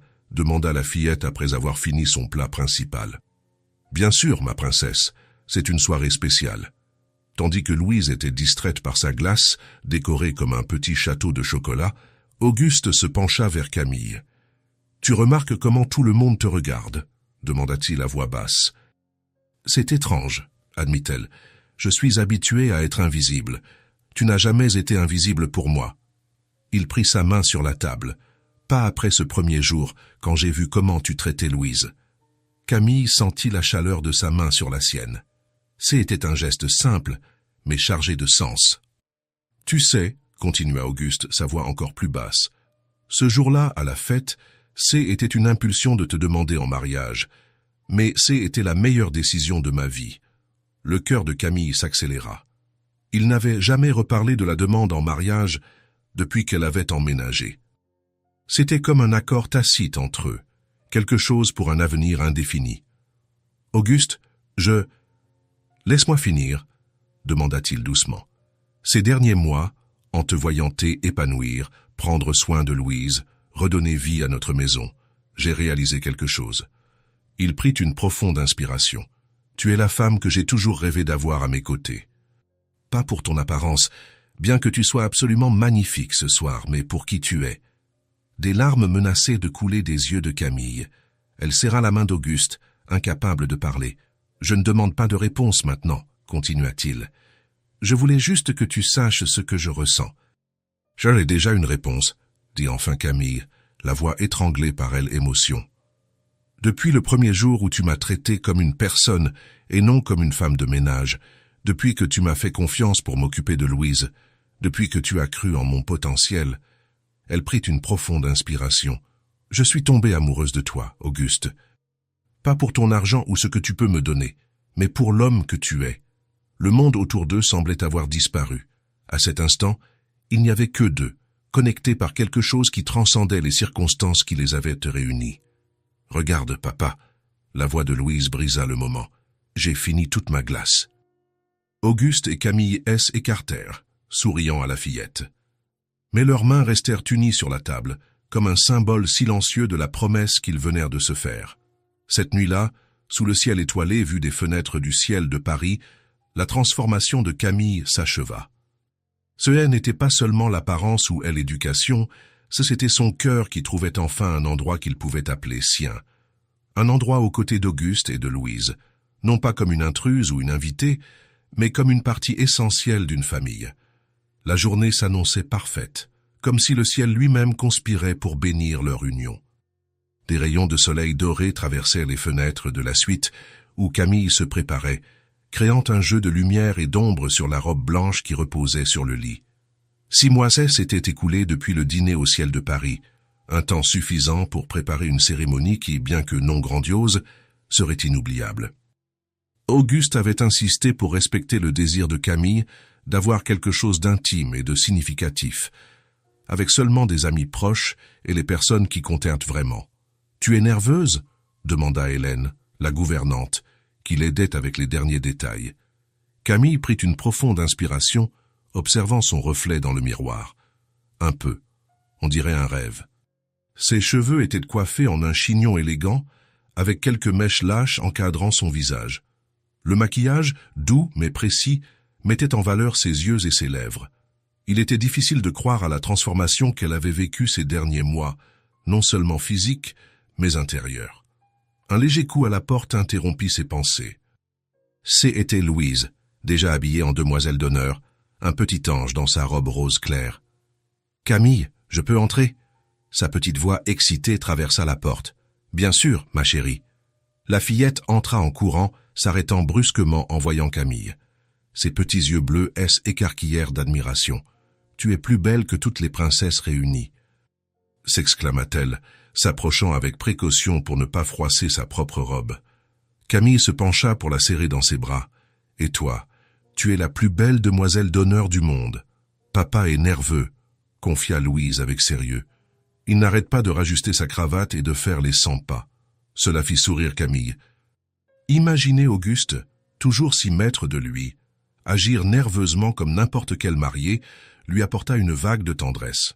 « Dis-lui que tout va bien, » répondit-elle, « et que j'ai hâte de le voir. » La cérémonie devait avoir lieu dans les jardins de la demeure, transformée en un décor de conte de fées. Une allée de fleurs blanches et bleues menait à une arche élégante, où Auguste attendait avec l'officiant. Seuls 50 invités étaient à présent. Des amis proches, quelques professeurs de Camille qui étaient devenus importants dans sa vie, et quelques collègues de travail d'Auguste. Il n'y avait personne de l'ancienne vie de Camille. Cette absence n'était pas douloureuse, mais symbolique. Aujourd'hui marquait non seulement une union, mais le début définitif d'un nouveau chapitre. Quand la musique commença à jouer, une douce mélodie de violon, tout le monde se tourna vers le début de l'allée. Louise apparut la première, marchant avec la dignité qu'une demoiselle d'honneur de 5 ans pouvait rassembler, jetant des pétales de rose sur le chemin avec des mouvements étudiés. Puis, il y eut un moment de suspense, et Camille apparut. La robe blanche était simple et élégante, sans excès ni ostentation, juste des lignes pures qui épousaient ses formes avec délicatesse. Le court voile ne cachait pas son visage, permettant à tous de voir son sourire radieux et ses yeux brillants. Elle marchait seule. Il n'y avait pas de père pour la conduire à l'hôtel, mais cela ne diminuait en rien sa confiance. Chaque pas était ferme, sa tête haute, ses yeux fixés sur Auguste qui l'attendait avec un regard mêlant admiration et amour. Personne qui la voyait maintenant ne pouvait imaginer que, moins d'1 an auparavant, cette même femme nettoyait le sol d'une école, courbée sous un uniforme gris, invisible aux yeux de la société. La transformation était complète, non seulement extérieure, mais une métamorphose de l'âme et de l'esprit. En arrivant à l'hôtel, Auguste lui tendit la main. Leurs doigts s'entrelacèrent naturellement, comme s'ils avaient été faits pour se rencontrer. « Tu es éblouissante », murmura-t-il. « Et tu trembles », répondit-elle avec un sourire tendre. L'officiant commença la cérémonie, parlant de voyages inattendus et de rencontres qui transforment des vies. Les mots semblaient flotter dans l'air parfumé de l'après-midi, enveloppant les mariés dans une bulle d'émotion. Quand vint le moment des vœux, Auguste parla le premier. « Camille, quand je t'ai demandé en mariage ce jour-là, même moi, je ne comprenais pas entièrement ce qui m'animait. Aujourd'hui, je sais que c'était le début d'un voyage qui nous a menés jusqu'ici, non par obligation ou par convention, mais par amour véritable. Je promets d'honorer cet amour chaque jour, en respectant qui tu es et en célébrant qui tu deviens. Tu as transformé ma maison en un foyer, ma vie en plénitude, et pour cela, je t'aimerai jusqu'à mon dernier souffle. » Des larmes silencieuses coulaient sur le visage de Camille, tandis qu'elle répondait « Auguste, tu m'as vu quand j'y étais invisible, tu m'as donné une voix quand j'y étais silence, tu m'as donné des ailes quand j'avais à peine la force de marcher. Je promets de consacrer chaque jour à te rendre cette foi, cet amour, cette confiance. » Non pas par gratitude, mais comme un véritable partenariat, en construisant ensemble notre histoire, notre famille, notre avenir. Louise, qui observait tout avec une attention solennelle, ne put retenir un petit bond de joie lorsque les alliances furent échangées, et quand l'officiant prononça finalement « Je vous présente, monsieur et madame Rivière ». La fillette courut pour les serrer tous les deux dans ses bras, complétant le tableau parfait de la nouvelle famille. Le baiser qui scella leur union fut doux et profond, chargé de promesses. Quand ils se séparèrent, les applaudissements des invités semblaient lointains. Ce qui importait était là, dans ce cercle de 3 personnes qui avaient trouvé les unes en les autres le sens du mot foyer. Pendant la réception, Alors qu'ils dansaient leur première valse en tant que mari et femme, Auguste murmura à l'oreille de Camille « Comment vous sentez-vous, Madame Rivière ?» Elle sourit, sentant le poids délicieux de ce nouveau nom, de cette nouvelle identité. Elle n'était plus la femme de ménage sans visage, la jeune orpheline sans opportunité, la femme invisible dans les coins de la société. « Je me sens visible », répondit-elle simplement, complètement visible. Et c'était vrai. Dans les yeux d'Auguste, dans les étreintes de Louise, dans les sourires des invités, dans l'alliance qui brillait à son doigt, en tout cela, Camille existait enfin pleinement. Le voyage de l'invisibilité à la plénitude était terminé. L'automne arriva, peignant les arbres de teintes rouges et dorées. 6 mois s'étaient écoulés depuis le mariage, et la vie dans la demeure des Rivières se déroulait en harmonie. Camille poursuivait ses études avec dévouement, se concentrant désormais sur sa préparation à l'université. Auguste la soutenait inconditionnellement, et Louise grandissait heureuse dans l'environnement d'amour que les trois avaient construit ensemble. Un matin ensoleillé d'octobre, pendant le petit déjeuner, Louise fit une annonce importante. « La semaine prochaine, c'est la fête de la science à l'école. Tous les parents viennent. » Auguste regarda sa fille par-dessus sa tasse de café. « Ah oui? Et que vas-tu présenter, ma princesse ?»« Un projet sur les étoiles, » répondit la fillette, enthousiaste. « Camille m'a aidé. On a fait une carte du ciel avec des constellations qui brillent dans le noir. » Camille sourit, fière. Ces dernières semaines, elles avaient travaillé ensemble sur le projet, utilisant les connaissances que Camille avait acquises dans ses cours d'astronomie. « Ce sera le meilleur projet de la classe, » assura Louise, balançant ses petites jambes sous la table. « Alors, bien sûr que nous serons là, » dit Auguste. Puis, remarquant la tension soudaine dans les épaules de Camille, il ajouta « Nous tous ». Camille croisa son regard. Il n'était pas retourné au lycée Saint-Georges depuis ce jour fatidique de la fête. Bien que Louise y étudie toujours, C était le chauffeur qui l'emmenait et la ramenait chaque jour. « Oui », acquiesça Camille après un moment. « Nous y serons tous. » Plus tard, quand ils furent seuls, Auguste aborda le sujet. « Es-tu sûr d'être prête à y retourner ?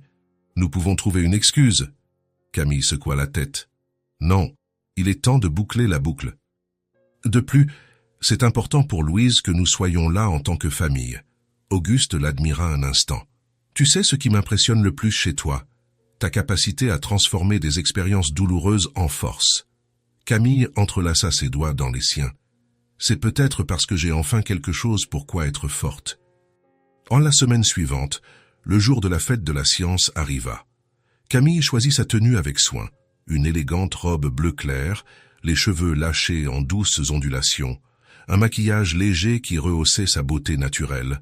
Elle voulait être belle, oui, mais surtout se sentir à l'aise et authentique. Debout devant le miroir, ajustant le délicat collier de perles qu'Auguste lui avait offert, Camille reconnaissait à peine la femme qui la regardait. Ce N était pas seulement les vêtements ou la coiffure. C était le regard confiant, la posture droite, l'aura de dignité qui l'enveloppait désormais. La voiture s'arrêta devant l'école et Camille sentit son cœur s'accélérer. Les souvenirs de ces couloirs, des regards méprisants, des rires dans son dos, elle prit une profonde inspiration, serrant la main d'Auguste. « Nous sommes ensemble », lui rappela-t-il, comme s'il lisait dans ses pensées. Louise, trop excitée par son projet pour remarquer l'attention, sautait déjà hors de la voiture. « Allons-y, la fête a déjà commencé. » La cour principale était transformée. Des tables avec des projets scientifiques occupaient tout l'espace, et des enfants excités expliquaient leurs expériences aux parents et aux professeurs. Une musique douce jouait en fond sonore, et des affiches colorées décorèrent les murs. L'arrivée de la famille Rivière ne passa pas inaperçue. D'abord, ce furent les enfants qui reconnurent Louise et lui firent signe. Puis, les adultes commencèrent à les remarquer. Auguste, comme toujours, attirait l'attention par sa présence imposante. Mais cette fois, était Camille qui attirait les regards les plus intenses. C'est elle. Ce n'est pas possible. Elle a tellement changé. Camille captait des bribes de conversation pendant qu'il marchait. Elle garda la tête haute, le bras délicatement enlacé à celui d'Auguste. « Allons d'abord voir ton projet, Louise », suggéra-t-elle, gardant une voix calme malgré son cœur qui battait la chamade. Ils passèrent devant un groupe de mères qui discutaient en cercle fermé. Camille reconnut immédiatement Madame Dubois et ses amis, le même groupe qui l'avait humiliée lors de cette fête fatidique. La conversation cessa brusquement lorsqu'elles remarquèrent qui passait. « Bonjour, mesdames », salua poliment Camille, avec un léger sourire, avant de poursuivre son chemin. Le doux parfum qu'elle portait laissa un sillage dans l'air, une autre marque de sa présence qui ne pouvait plus être ignorée. Le projet de Louise était installé près de la fenêtre, un diorama du ciel nocturne, avec des constellations découpées dans du carton noir et peintes avec de la peinture phosphorescente. La fillette expliquait avec enthousiasme à 2 camarades comment les étoiles formaient des dessins dans le ciel. « Et celle-ci, c'est Orion, le chasseur », disait-elle en montrant du doigt. « Il a 3 étoiles à la ceinture. Regardez, c'est ma mère qui m'a tout appris sur les constellations. » Le mot « mère » figea Camille une seconde. C'était la première fois que Louise l'appelait ainsi en public. Elle sentit ses yeux s'embuer, mais garda son sang-froid, souriant à la fillette qui poursuivait son explication enthousiaste. Le directeur de l'école, M. Thompson, s'approcha prudemment du groupe. Le même homme qui remarquait à peine Camille quand elle nettoyait les couloirs s'inclinait maintenant légèrement, nerveux. « Monsieur et Madame Rivière », salua-t-il formellement. « C'est un plaisir de vous avoir parmi nous aujourd'hui. Le projet de Louise est impressionnant, » continua-t-il. « Je vois qu'il est influencé par des connaissances avancées. »« Camille a étudié l'astronomie, » expliqua Auguste avec fierté. « Parmi d'autres matières, elle se prépare à entrer à l'université l'année prochaine. » Le directeur parut sincèrement surpris.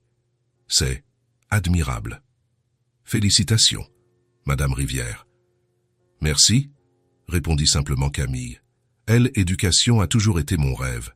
Maintenant, je peux le réaliser. » La subtilité du message ne passa pas inaperçue. Le directeur hocha la tête, embarrassé, et trouva bientôt une excuse pour s'éloigner. Tandis que Louise continuait d'expliquer son projet, Camille s'excusa pour aller aux toilettes. Auguste lui serra la main en signe de soutien silencieux. Les couloirs de l'école étaient presque vides. Camille marcha lentement, ses talons résonnant sur le sol en marbre qu'elle avait si souvent nettoyé. Elle observa les fresques colorées sur les murs, les salles de classe où elle était jamais entrée, sauf pour nettoyer. Était étrange d'être là, en tant que visiteuse, en tant que mère d'élève, en tant qu'égale. En tournant dans un couloir, elle rencontra Hélène, l'ancienne coordinatrice qui l'avait toujours traitée avec indifférence. « Camille ?» La femme semblait véritablement perplexe. « C'est bien vous ?»« Bonjour, Hélène, » répondit-elle calmement. « Oui, c'est moi.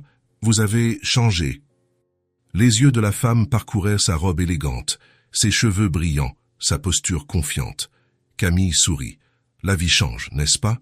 Mais oui, j'ai changé, à l'intérieur comme à l'extérieur. J'ai entendu parler de votre mariage. » Hélène semblait choisir ses mots avec soin. Ce fut une surprise pour tout le monde, j'imagine. Sa Camille gardait une posture droite, le regard direct, plus la femme qui se recroquevillait dans les coins. La vie réserve ce genre de surprise. Un silence inconfortable s'installa, jusqu'à ce qu'Hélène dise enfin « Je voulais m'excuser pour la façon dont nous vous traitions ici. Ce n'était pas juste. » Camille ne s'y attendait pas. Elle étudia le visage de la femme, cherchant des signes de fausseté, mais ne vit qu'un regret sincère. « Merci, » répondit-elle sincèrement. « Cela signifie beaucoup pour moi d'entendre ça. » De retour dans la cour, elle trouva Auguste en train de discuter avec quelques parents, tandis que Louise montrait fièrement son projet au juge de la fête. En la voyant s'approcher, Auguste passa son bras autour de sa taille, dans un geste d'affection naturelle. « Tout va bien ?» demanda-t-il à voix basse. « Mieux que je ne l'imaginais, » répondit-elle en se détendant contre lui. Le reste de la matinée se déroula tranquillement. Louise reçut une mention honorable pour son projet sur les constellations, ce qui la rendit radieuse. La petite médaille dorée qu'elle reçut fut immédiatement montrée à tout le monde, son petit visage rouge de fierté. Camille et Auguste visitèrent les autres projets, discutèrent avec les professeurs, interagirent avec d'autres parents, comme n'importe quelle famille normale. Les regards persistaient, maintenant mêlés d'admiration et de curiosité. Certains parents s'approchèrent même, entamant des conversations polies, posant des questions sur Camille, sur ses études, sur ses projets. La transformation était palpable, non seulement chez Camille, mais dans la façon dont le monde la percevait désormais. D'invisible à admirer, d'ignoré à respecter. Sur le chemin du retour, Louise s'endormit sur la banquette arrière, épuisée mais heureuse de son succès. La médaille pendait toujours à son cou, brillant contre sa petite robe. « Comment te sens-tu » demanda Auguste, conduisant calmement. Camille regarda par la fenêtre, voyant la ville défiler, en paix, comme si j'avais bouclé une boucle. « Tu as été incroyable là-bas. Tu as vu comment tout le monde te regardait ?»« J'ai vu, » répondit-elle en souriant. « Mais tu sais ce que j'ai réalisé ? Que ça n'a plus d'importance. Avant, ça me faisait mal d'être invisible. Aujourd'hui, je n'ai pas besoin de leur approbation pour me sentir complète. » Auguste prit sa main et la baisa doucement. C'est ça, la liberté. La vraie liberté. À la maison, tandis que Louise dormait encore, Camille eut une idée. Il fait un temps magnifique. Pourquoi ne ferions-nous pas un pique-nique dans le jardin quand elle se réveillera pour célébrer son succès à la fête? Auguste sourit. Parfait. Ils préparèrent ensemble un panier avec des sandwichs, des fruits, des jus et des biscuits faits maison. Ils étendirent une nappe à carreaux sur l'herbe, à l'ombre d'un arbre touffu. Des coussins colorés rendèrent l'espace encore plus accueillant. Quand Louise se réveilla, elle fut enchantée par la surprise. « Un vrai pique-nique, comme dans les livres », s'exclama-t-elle en courant sur la pelouse. « Et tout ça grâce à ma médaille ?»« Ça, grâce à ta médaille, à ton intelligence, et parce que nous t'aimons, » répondit Camille, l'aidant à s'asseoir parmi les coussins. Le soleil de l'après-midi créait des taches dorées à travers les feuilles. Assis sur la nappe, les trois partageaient non seulement la nourriture, mais aussi des histoires, des projets, des rêves. Louise racontait avec animation comment sa maîtresse avait été impressionnée par ses connaissances sur les étoiles. Elle a dit qu'elle n'avait jamais vu une élève de mon âge en savoir autant. Et elle a demandé où j'avais appris, et j'ai dit que c'est toi qui m'avais appris, maman. Le mot sortit naturellement, comme s'il avait toujours été là. Camille échangea un regard ému avec Auguste. « Quand je serai grande, je veux être astronome », déclara Louise en mordant dans un sandwich, « et découvrir une nouvelle étoile pour lui donner le nom de notre famille. »« L'étoile Rivière », dit Auguste, feignant de contempler le ciel. Ça sonne important. « La plus brillante de toutes », compléta Camille en passant la main dans les cheveux dorés de la fillette. Louise, avec la spontanéité des enfants, prit l'appareil photo qu'elle avait reçu pour son anniversaire. « Je veux une photo de ma famille, la meilleure famille du monde. » Auguste et Camille se rapprochèrent en laissant Louise entre eux. La fillette tendit le bras, essayant de les cadrer tous les trois dans le petit viseur. « Dites « bonheur », ordonna-t-elle. « Bonheur », répondirent-ils à l'unisson, des sourires sincères illuminant leur visage. Le flash crépita, capturant l'instant. Non seulement trois personnes souriantes, mais une véritable famille, construite non par le sang, mais par l'amour, le respect et un choix conscient. Ensuite, ils s'allongèrent sur l'herbe, observant les nuages qui passaient dans le ciel bleu clair. « Celui-là ressemble à un château », montra Louise. « Et celui-là à un dragon », dit Auguste. « Moi, je vois un livre ouvert », commenta Camille. Louise se tourna vers elle, curieuse. « Un livre ? Pourquoi ?» Camille sourit, caressant les boucles dorées de la fillette. « Parce que notre histoire est encore en train de s'écrire, mon amour. Et c'est la plus belle histoire que j'ai jamais vécue. » Auguste entrelaça ses doigts dans les siens, un geste simple qui portait des promesses d'avenir. Là, dans ce jardin baigné par la lumière dorée du crépuscule, Camille ressentit une plénitude qu'elle n'aurait jamais cru possible.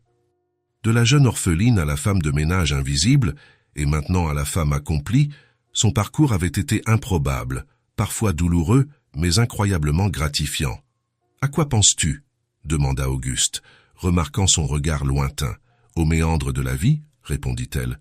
« À la façon dont, parfois, il faut se perdre complètement pour trouver son vrai chemin. » Louise, lassée d'observer les nuages, courait maintenant dans le jardin, poursuivant un papillon.